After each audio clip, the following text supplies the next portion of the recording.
Who doesn't remember Brigitte Bardot from her seductive style and her stunning looks? But nothing was like it seemed behind closed doors. Bardot was depressed, unloved, and even attempted to suicide more than once. And this only got worse when she was forced to get pregnant and abandon her child. Learn more about all of this by watching our video. Her family never supported Bardot. This charming actress was brought into the world in Paris and had a fantasy life in the French Alps. At the age of 15, she showed up on the front of the May 1949 cover of Elle magazine. She was dressed in a wonderful French style, generally planned by Christian Dior. From here, she began to build up her particular look of an attractive and confident woman that led her to become a star. However, her family never supported what she did and didn't want her to be a part of the entertainment industry. The acting was viewed as an unrespectable act and inadmissible from Bardot's family. Fortunately, it was her granddad who urged her to pursue her dream and take her first steps to become an entertainer. Her first love and affair. It was in her auditioning days that Brigitte met Roger Vadim, who made her successful.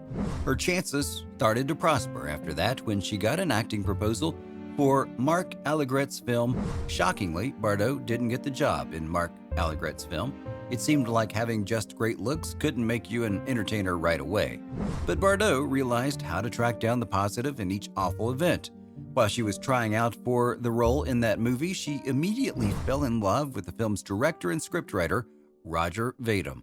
Amusingly, it was Roger who gave her the news that she didn't make it past the tryouts. Bardot fell deeply in love with Roger when she was just 16, and when her family said she was unable to wed him, Brigitte finally had it with her family and cut ties with them. She ended up marrying him. However, she cheated on him 4 years later when she started to shoot a film called And God Made Lady. During the film, Bardot fell for her co-star, Jean-Louis Trintignant. Brigitte and Roger separated after both confessed to having affairs with other people, but this would not be the first occasion when she had meandering eyes, and Brigitte proceeded to fall in love for a second time with Gilbert Bécaud, who at the time was already married. It's not astonishing then that she has had over 1,000 romantic relationships. Bardot had high expectations for her acting career. So being in such demand in Hollywood, it would be nothing unexpected that Bardot would not acknowledge little checks when being cast to play a role. One of her first films was Crazy for Love, released in 1952.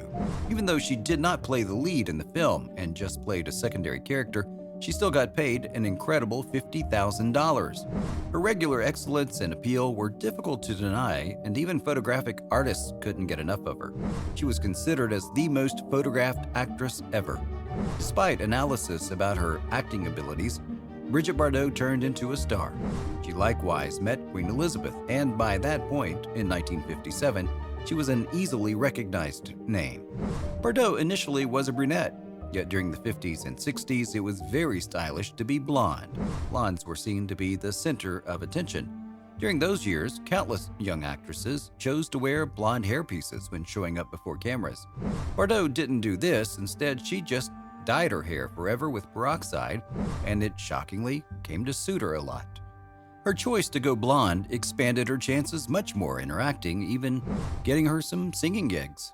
The entertainer stood out as truly newsworthy in the appearance of the film And God Created Woman in 1956. Her part in the film was so tempting that she would soon be recognized all around the world, known as the Hot Little Cat, due to her sharp, alluring look in the film. A few film critics say that this film changed the image Bardot had and made her appear more like Hollywood's blonde bombshells.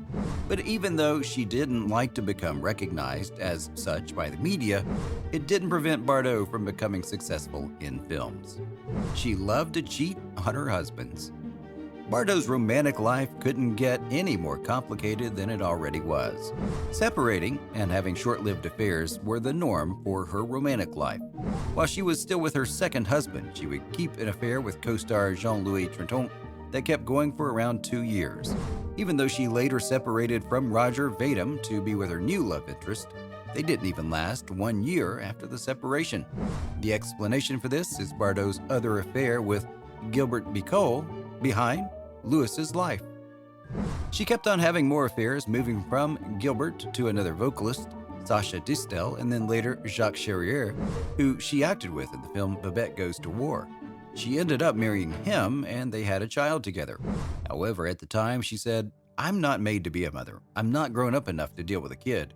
Jacques' family demanded her to have a child, and after a troublesome birth experience and having no association with her child, Nicholas, she let Jacques have full care of him. Because of the separation with her second husband and child, he attempted to end her life by jugging resting pills and by cutting her wrists. Bardot was discovered and was urgently sent to the hospital. Brigitte had many other flicks with co-star Mike Sarn, Warren Beatty, vocalist Serge Gainsborough, Nino Ferrer, Brazilian performer Bob Seguri, who she also happened to date just days before wedding her third spouse, Gunter Sachs, in Las Vegas. John Lennon took LSD before meeting Bardot, and the situation went bad pretty quick. So the European actress got so well known on account of her looks that even the singer from the Beatles became obsessed with her. John Lennon's wife was recognized for changing her hair color to look like Bardot, while another singer from the Beatles, George Harrison, fought with his wife after telling her to become more like Bardot. Shockingly, the well-known artist from the Beatles liked Bardot and had consistently wished to meet her. As indicated by John Lennon, he revealed that when the day came to meet Bardot, he took LSD to quiet his nerves. This gathering wasn't at all what people would expect, or neither of the big names anticipated. John portrayed the gathering in a straightforward sentence: "I was high on LSD and she was in a rush." The downfall of Brigitte Bardot. Bardot's career began to subside by the end of the 60s and appeared in her last film in 1973. However, she kept on recording melodies through the 80s, and in the wake of carrying on with her life under the spotlight, Bardot chose to shock fans by retiring from acting at 39 years old. She said that she would prefer to get out of the film industry, looking exquisite, rather than get old alongside them. When her acting profession finished for good, she chose to focus on battling against animal brutality and opened a business for a similar matter. She then settled down with Bernard Dormali, who she is yet in a relationship with, and the two of them live in Saint-Tropez with their lovely pets. So why do you think Bardot cheated on her husbands? Was it an addiction? Let us know your thoughts in the comment section and check out the next video in this series.